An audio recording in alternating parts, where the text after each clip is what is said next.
Building wealth is a marathon.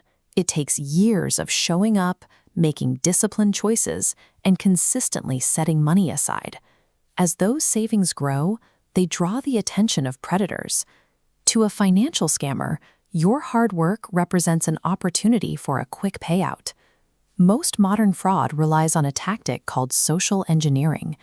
Instead of trying to break through complex computer security, scammers focus on manipulating the person behind the screen.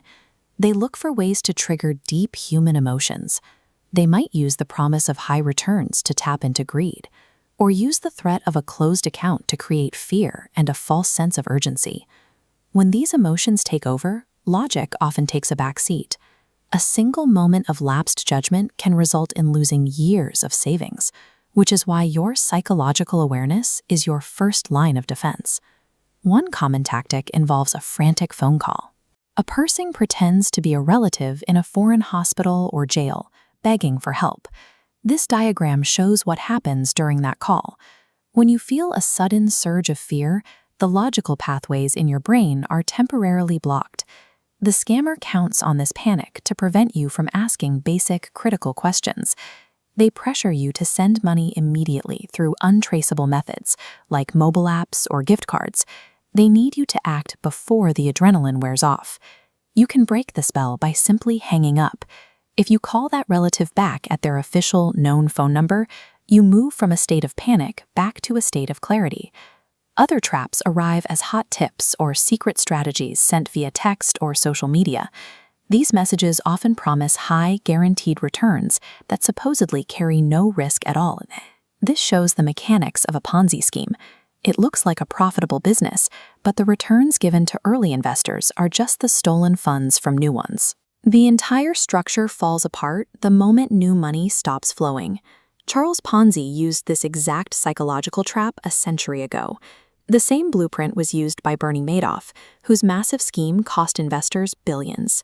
Real investing involves understanding where the money comes from. If a plan is too complex to explain or claims to have no risk, the only safe response is to walk away.